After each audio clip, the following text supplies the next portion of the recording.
Hello, my name is Anna. I'm your host. Welcome to the Tiger Suite. I just want to preface this by saying this is the second time that I sit down and record this first episode. The first one was really difficult. I think when I actually have to sit down and say, okay, this is it. I'm going to record the first episode. I didn't realize how difficult. I knew it was going to be hard talking, putting myself out there. But I didn't realize how difficult it was going to be seen. To sit down, record, watch myself on camera, and realize other people might see this too, even if it's just one person. That's really scary. I think when we come up with really big ideas and then we actually have to execute them, they can be really scary. And I had to take a moment, I had to take a breath, and realize that I don't have to be perfect. That's not the intention of this podcast. And this is who I am. I'm imperfect. I overthink things.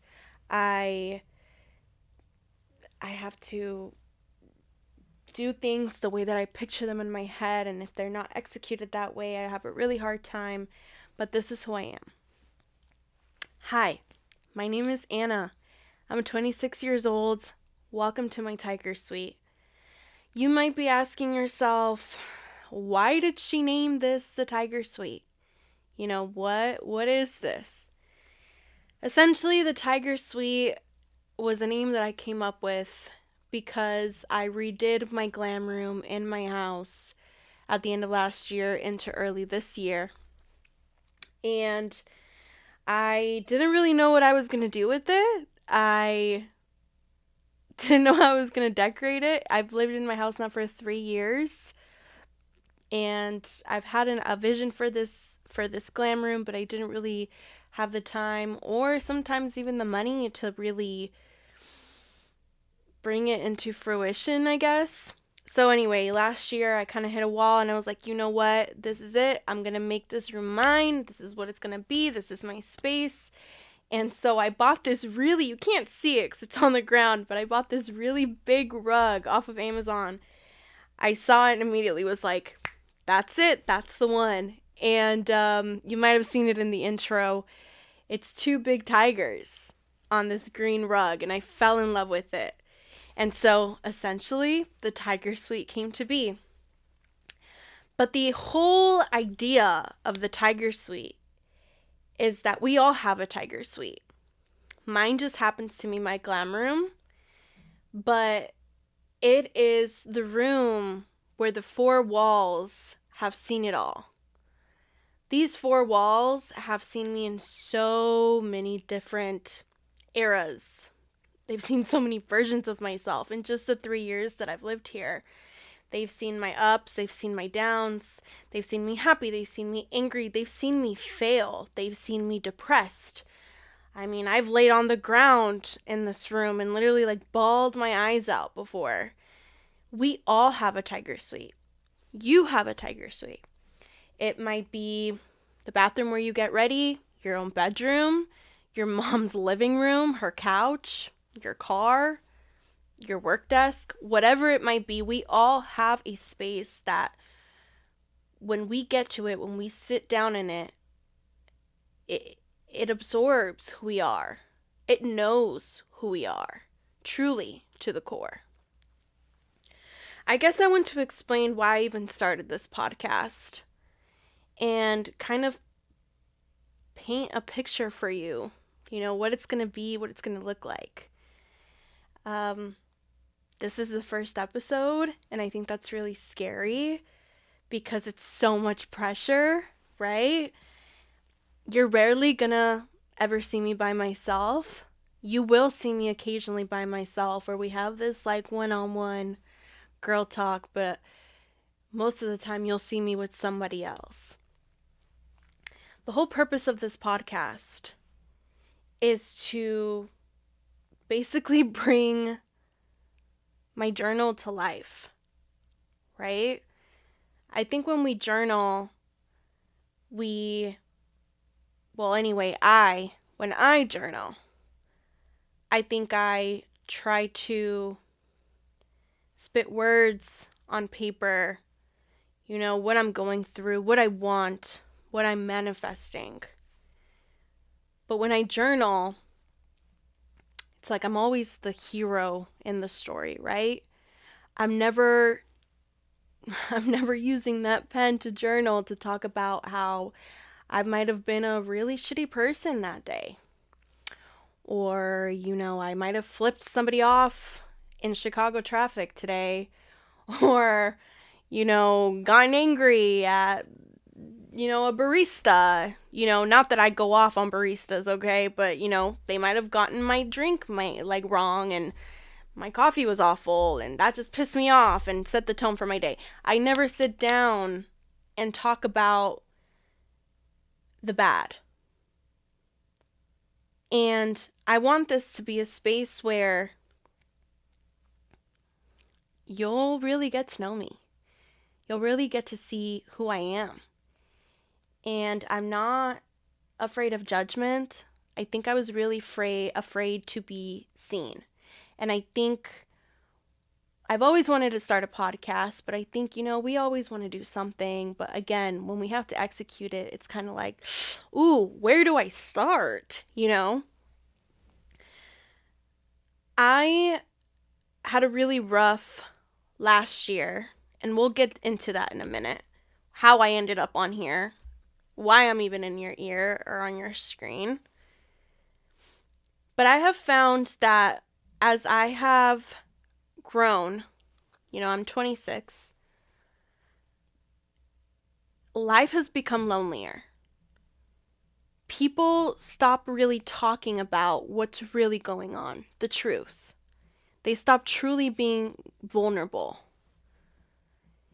And, even with your friends, right? Like we get together and we vent and we might talk about our boy problems or, how our boss pissed us off that day or, essentially this skin that we're shedding, but really vulnerable, like nitty gritty vulnerable, like the debt that we're in, how we're so scared to leave our partner or move across the country, how we cried ourselves to sleep last night. And essentially, sometimes we do have those friends, right, that will tell us, like, yeah, like, I lost it last night. And I think that's beautiful when that happens, but it's so rare, especially at our age, right, where we're all at different stages. And I think I'm at a point in my life where I am in my healing era, essentially, right? We're all in different eras, but I am definitely in a healing era. I am finding who I am at 26, figuring out who I am at 26. 10 years ago, I was 16, and gosh, that girl is so different. My name is Anna Garrett now. Her name was Anna Asensio. And Anna Asensio, let me tell you, went through so many different things than I did. And I bet you that 10 years from now, 36-year-old Anna Garrett will have gone through so many different things than I am right now.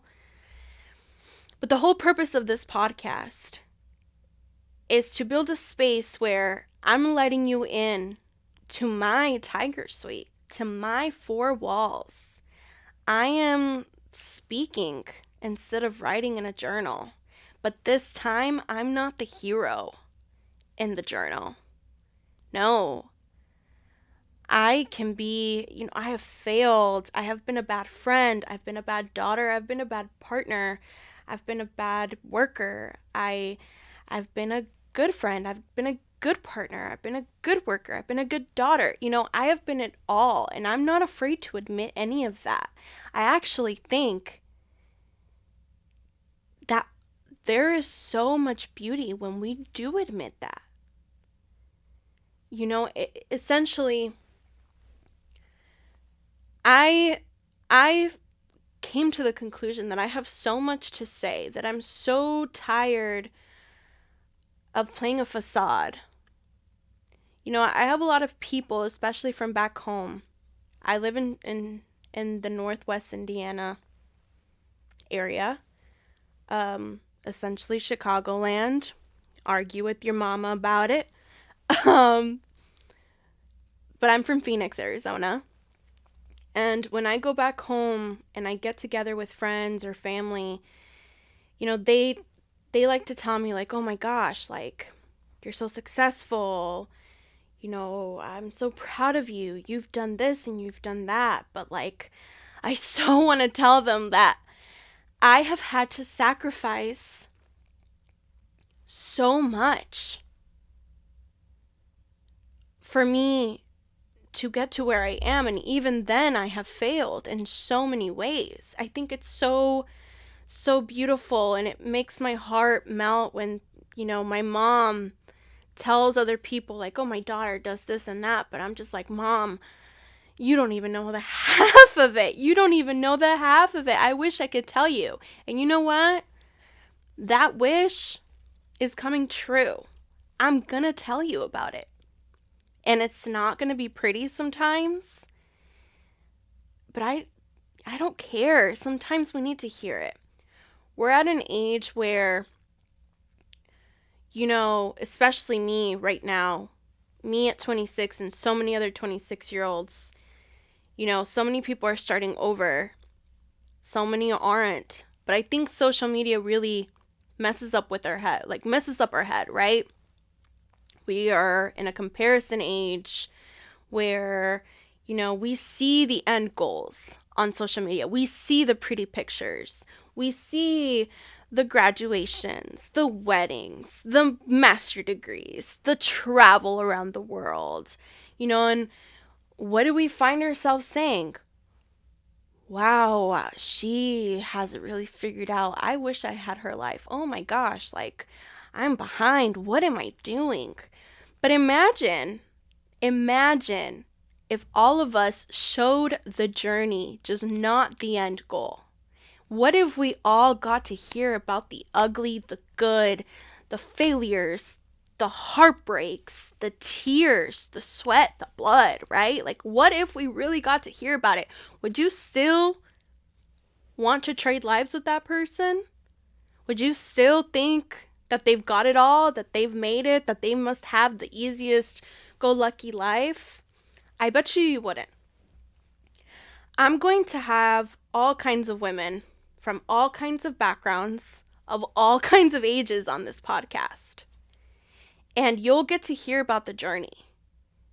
You'll get to hear about the ugly. You'll get to hear about the pain, the things that they've endured, things you wouldn't even imagine.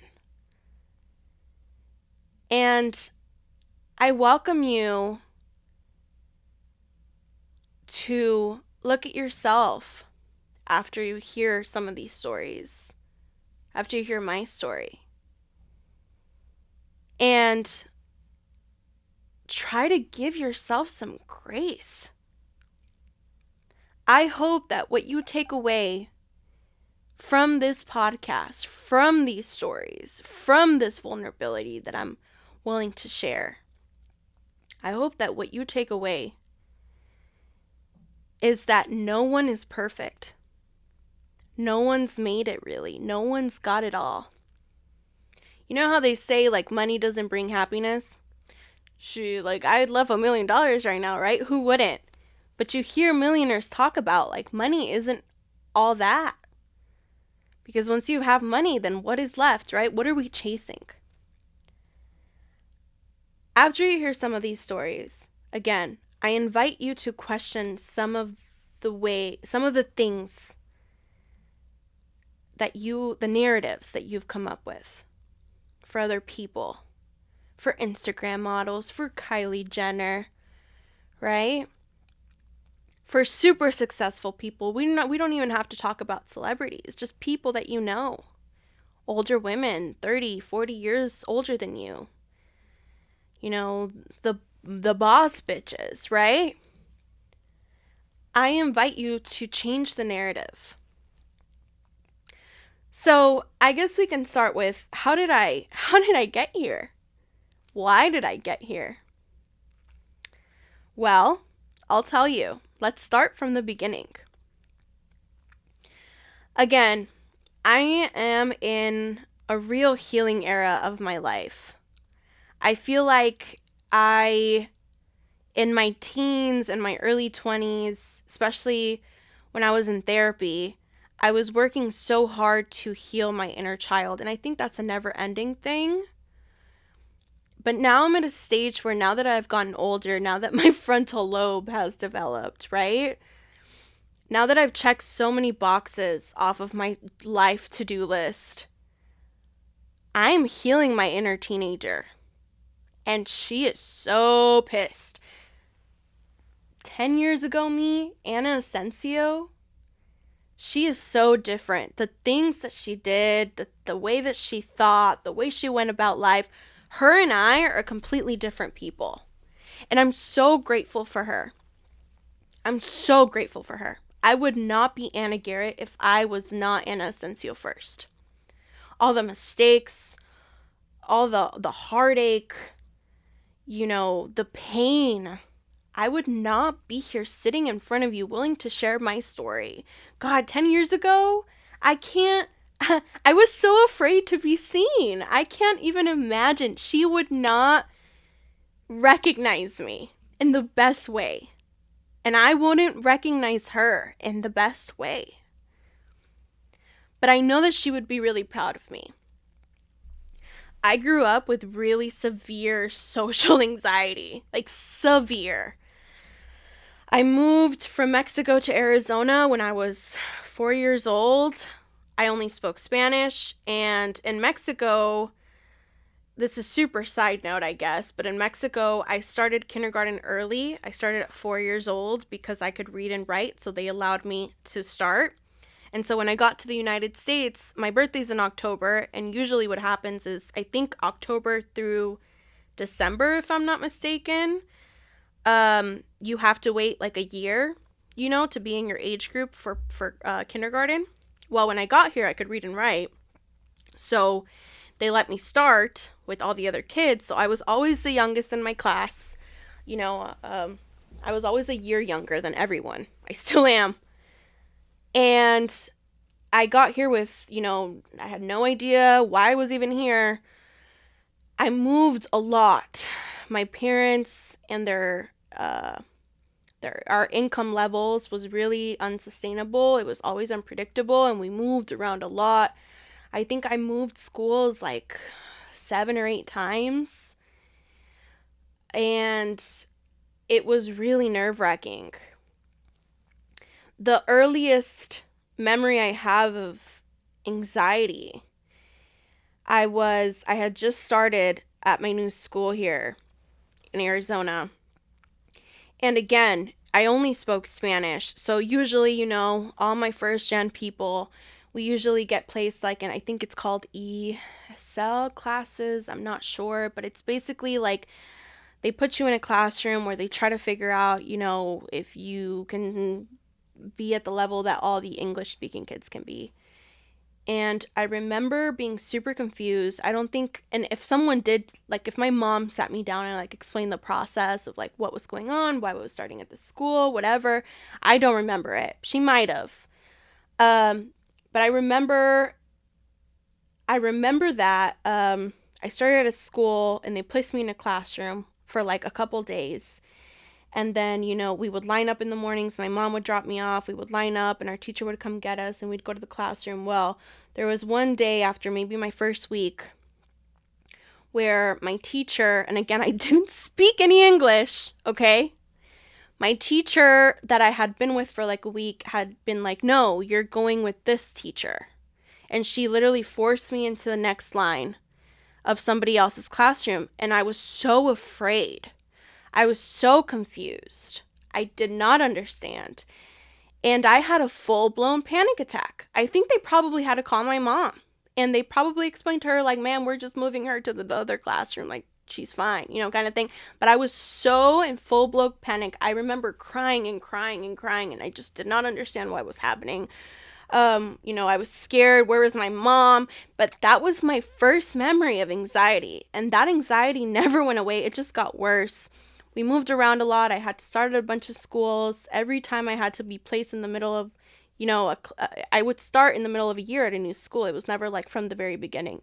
I did it a couple times, but it was very rare. And it was always nerve-wracking for me being the new kid. I was always very kind of socially awkward. Sometimes the girls would be kind of mean to me. And as I grew up and I grew older, that anxiety just got a little bit worse. In high school, it definitely peaked. I remember not being able to show up to school in high school without my friend or my friends because, what would happen at school is my mom would drop me off at my friend Melanie's house. And then Melanie, I think our first year, her sister was driving us to school. And the years after that, sometimes it would be my mom driving us, or sometimes it'd be her cousin's mom driving us. But I remember the times where maybe like Melanie was sick or something happened that my mom would have to drop me off at school. I would go into a full-blown panic because I was like, what am I going to do when I get there? This is too early. It's not like class is starting right away. Who am I going to sit with? Who will I talk to? And I would literally go to school and immediately go to the bathroom in the cafeteria and wait for the bell to ring. What? Like, I just thinking about it, it's just like, oh my gosh, like I could not function without a safety crutch. And being a teenager was really hard for me. I went through, again, severe anxiety, but also severe depression. I was in therapy from like ages 15 to now. But again, I was in therapy during that time for different things. It was to heal my inner child. And now I'm in therapy to help me in my everyday, adult life, but also to heal my inner teenager because, gosh, her issues still come up sometimes, okay? But the whole reason why I'm here in front of you, sitting on this couch, putting myself out there, is because I'm 26 and I'm starting over. When I was 15, I was in a government class in high school, and we did a mock trial. If you don't know what a mock trial is, basically in government, I don't know if everyone did it, but we, got like a case from the state. It's kind of like debate club, but very different. It was a case from the state. It was like a fake case. And your classroom, got broken up into the defense and the prosecuting side, and you had your witnesses and, your victims, and people would testify. It was so much fun. I had never done anything like that. Being a lawyer never crossed my mind. I grew up singing, actually. I grew up singing and acting. I went to the only permanent school that I was at was from 5th grade to first semester 8th grade, and it was a performing arts school. And my mom put me in that school because I wanted to be a singer. I started singing when I was 7, thanks to Hannah Montana. She raised me, okay? I started singing, and all I wanted to do was sing. All I wanted to do was be an actress. I was a very creative kid. And I was always telling my mom, I want to be famous, whatever. And so she found a performing arts school near our house, and she enrolled me, and I loved that school. I was in musicals and talent shows and music classes, and so I thought I was going to be a singer. But my anxiety won, and we'll get into that's a whole jar to unlock in itself, so we'll get to that. But essentially, I didn't really know what I was going to be when I was in high school. I was kind of like, oh, maybe photographer, maybe this, maybe that. But then I took this government class and I did this mock trial, and I fell in love. It was like love at first sight. And, coincidentally during that time, my sister had gotten married to an attorney. And it had never crossed my mind. But after I took that class, after I did that mock trial, I literally texted my brother-in-law and my sister in a group chat, and I said, I think I want to be a lawyer. And lo and behold, my brother-in-law, he was like, well, if you think you want to be a lawyer, at the time he had just started his own law firm, he said, come work for me for a summer and see if you actually like it. You can go to court with me. You can see the whole real thing. Let's see if you like it. So I was like, okay. And I spent an entire summer working for him. And I fell in love. I felt like I don't know if everyone feels this when they find their thing, but I found my thing. And I was so in love. And I grew up a really weird kid, like weird in a sense of like I was a reader, but the things that I was reading were all civil rights related. I loved learning about Martin Luther King Jr. and the civil rights movement. I loved learning about the Civil War and, you know, the 60s and the 50s and, the movements. I was like fourth grade deep in those books. And so since I was really little, I was like, I want to help people. I want to make a difference. I want to change lives. Whatever. And I really felt like it was destined for me to be a lawyer so that I can walk in the shoes of people before me in that way. So every single summer after that, I worked for my brother-in-law. And then I was in the mock trial club. I was president of the mock trial club my senior year. And I had my life planned out. I think it's so funny. Like, my brother is 18 years old now, and he has his life planned out just like I did, right? And I just listened to him at this point. I like to listen to him, but I know that, that's just sometimes life just lives, and sometimes things don't work out the way that we intend them to. And I was going to go to college. I did go to college right out of high school, but I wanted to go to NYU. And I grew up undocumented. I was on DACA for the majority of my life, and if you don't know, if you're on DACA, you don't really qualify for federal loans. So I didn't get FAFSA. Couldn't go to NYU, one of the most expensive universities in the country. Couldn't go to NYU. I got a full ride scholarship to college, to community college for the first year.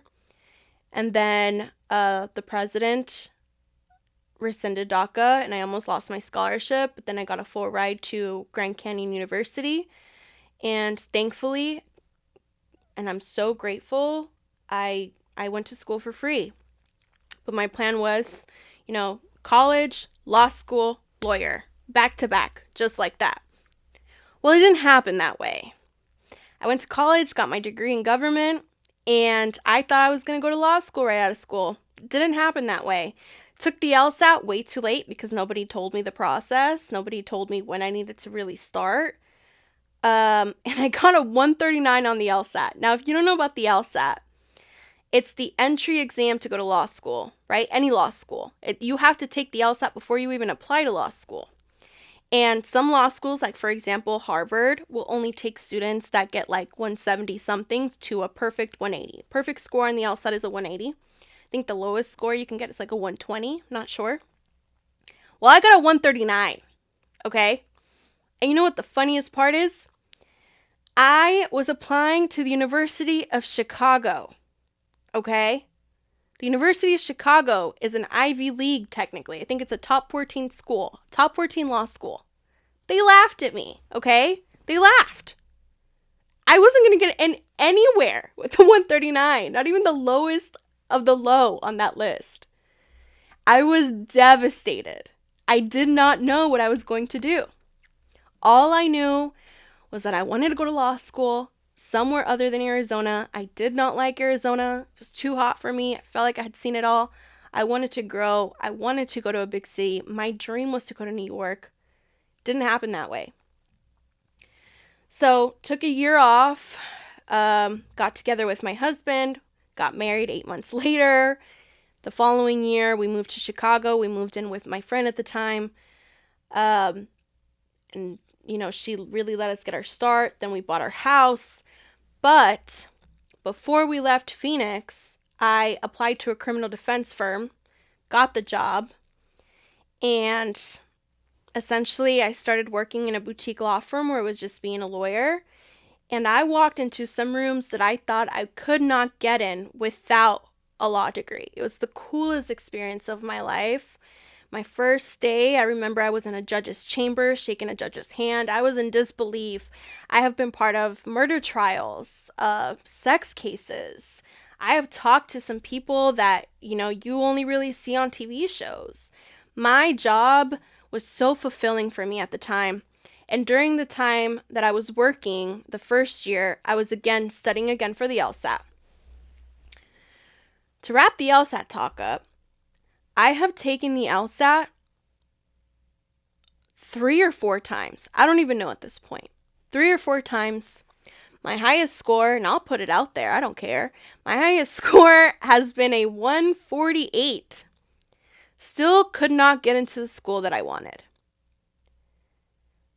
The last time that I applied before I moved to Chicago, I had applied to Gonzaga University. I had applied to UIC, which I think is the University of Chicago. I think I'm thinking of Chicago University is the Ivy League. I don't even remember. What even is the acronym? I don't even know. But if you know what I'm talking about, you know. But I had applied to UIC, which is basically like the ASU, I guess, level of school here in Chicago. And I had to apply to a school in LA and a school in Arkansas, all over. And I had gotten waitlisted in Gonzaga, and I was devastated because I just wanted to go to law school. At that point, I didn't even care where I was going to end up. And the last school that I had not heard of was UIC, which was here in Chicago. And at that point, I was so fed up and waiting of letting schools kind of dictate me being able to leave Arizona that, I called up my friend here that lived in Chicago, and I was like, you know what? I think I'm just going to move. I don't even care. Like, I'll just apply the next round again. I just want to get out. And she was like, great, come over. You can live in my basement to get started. And so I did.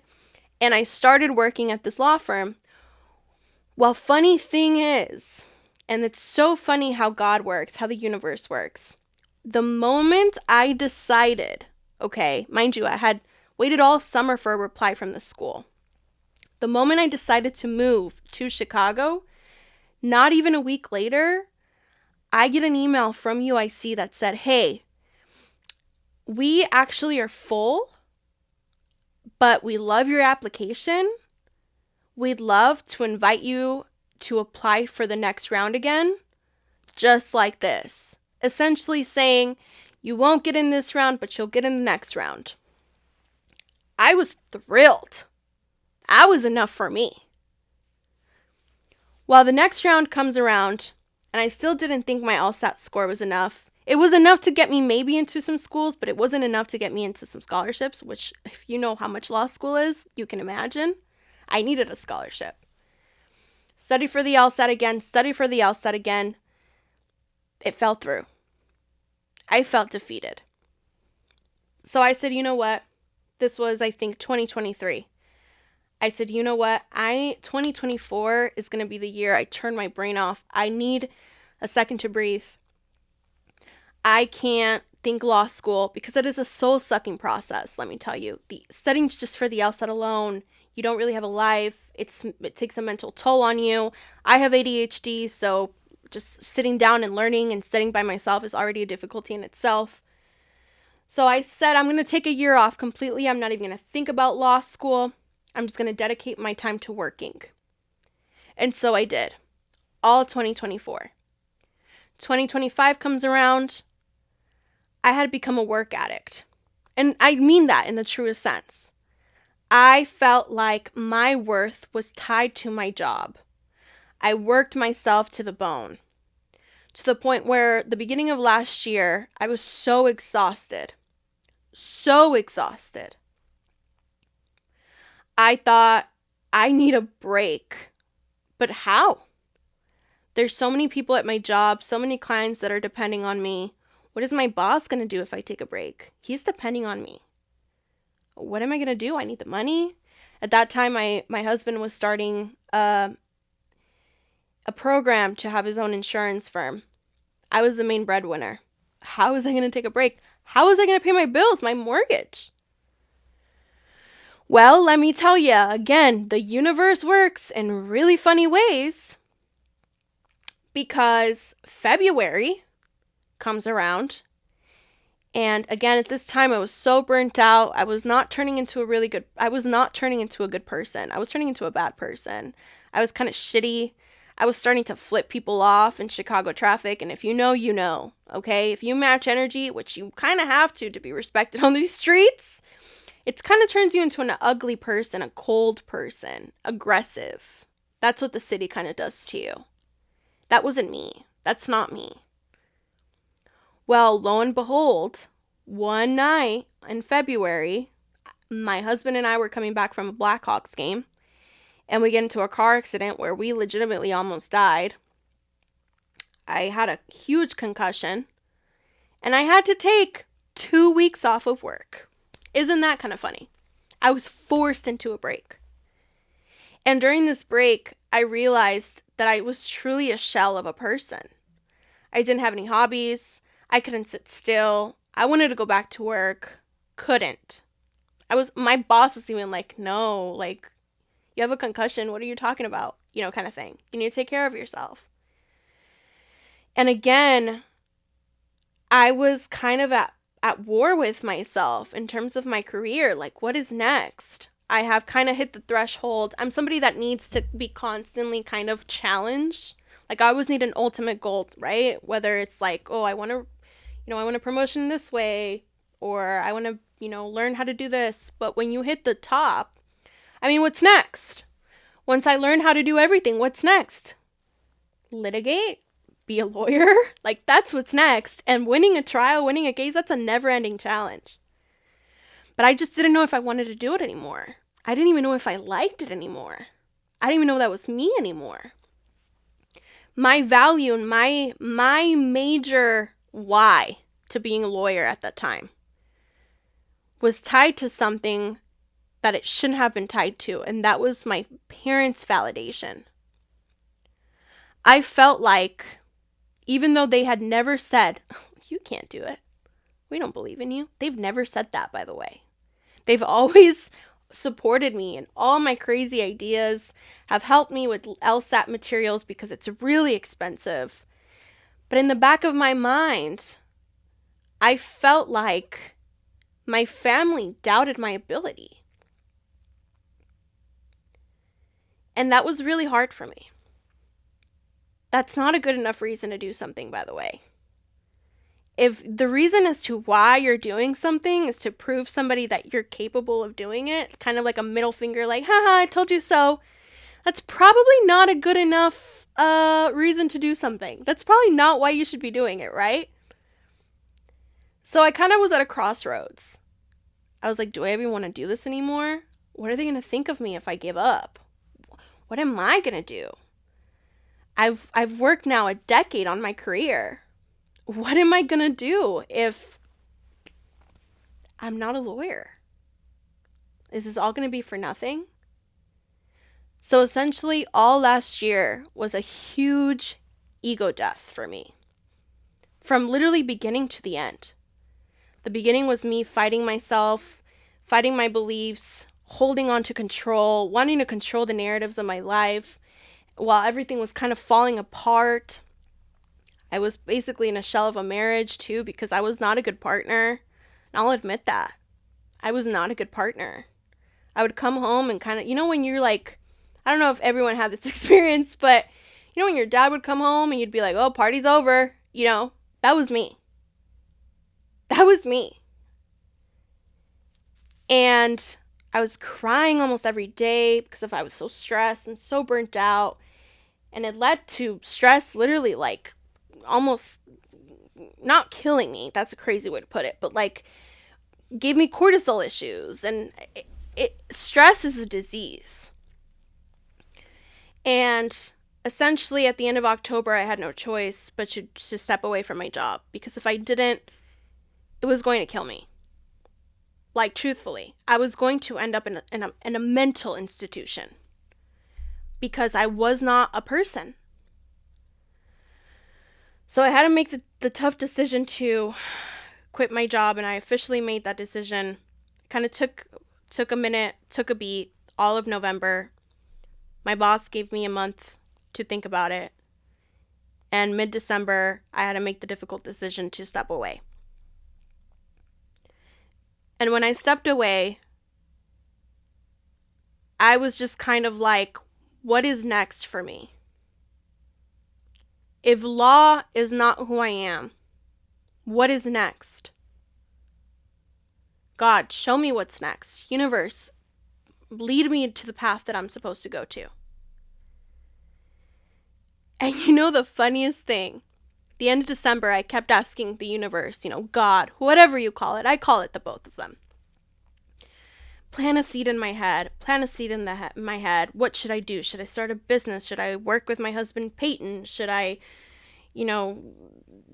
just be a stay-at-home wife? What should I do? And last summer, I had actually told Peyton, I want to start a podcast. And he asked me, okay, why? And I said, I have things to say. I have things to say. I have things to contribute. And lo and behold, at the end of December, I don't know what happened, that I was just like, you know what? I'm going to do it. The seed was planted. Well, the beginning of January, I had a thought in my head. Like, I started doubting myself. Or I don't know if it was doubt, but I had a thought in my head like, gosh, I mentioned it to somebody. I think it might have been like a former coworker. I was like, what's funny is I always get pulled back into law. It was like a passing thought. I always get pulled back, I feel like. I feel like I'm aligned now. I ask God to align me. Align me back. Give me my reasons why. The right reasons. And now I have an opportunity to go back to my old job. My boss called me up and he offered me my old job, but it's not my old job. It's a whole new position. All while giving me time to study for the LSAT. Isn't that funny? And when he gave me the offer, I was really thinking about it like, God is hilarious. He really does make me laugh. Because when I ask for a sign, man, he gives it to me. And sometimes I'm just like, are you sure? Is this it? Is this the sign? Am I looking at the right thing? Are you sure, God? Maybe send me another one just to make sure, kind of thing. So now I'm back to the same, not the same, but essentially overall, right? The same goal, the same end goal. I'm 26 now. Gonna be 27 this year. Ugh, scary. But again, law always pulls me back. That's where I am right now. I'm starting over. Except this time, it's on my terms. It's different. My whys, my drive for things, my wants is different. So, throughout this podcast, I'm going to have so many women on this podcast, again, of so many different ages, stages, job titles, industries. And they're all going to sit here and tell you the journey. I'll leave you with this. There's this book called The Alchemist, and it changed my life. I quote it to everybody. I've been quoting it for years. And in The Alchemist, this boy has a dream of treasure. He's called to look for this treasure in the Egyptian pyramids. And so he has a choice to stay as I think he's a shepherd with sheep, or to go and risk everything and sell everything just to go and try to find this treasure, right? And he thinks it's going to be the easiest thing ever to get to Egypt. But he goes through so many trials and tribulations. He has to stop and work for someone because he's out of money. At another destination, he falls in love and he almost gives everything up. And the girl is like, no, like, you can't give up everything for love. You have to keep going, because essentially that's not love then. So he goes through all of these trials and tribulations just to get to Egypt, just to get to this treasure. And when he finally gets to the pyramids, he gets beat up. I think he might have gotten robbed by these other people trying to find this treasure. And this guy is like, that's funny. You had this dream. Well, I had a dream about this treasure too. And it was back at, like, a church with shepherds or something like that. Something along those lines. And he's like, wait, a church with shepherds? That's where I'm from. So he goes all the way back to the start, his beginning point, okay? Where he's from, to this church. And lo and behold, he finds the treasure. Life isn't about the treasure, the end goal. It's about the journey. I think that's the meaning of life. The journey. The heartbreaks, the pain, the failures, the imperfections, the vulnerability. Again, the trials and tribulations. Well, we're going to hear about so many different journeys. And I invite you to share yours, because yours is also valuable. You might not think it, but it is. Anyway, I want to thank you for being here today. Welcome to the Tiger Suite. I'm so excited to have you. I'll see you soon.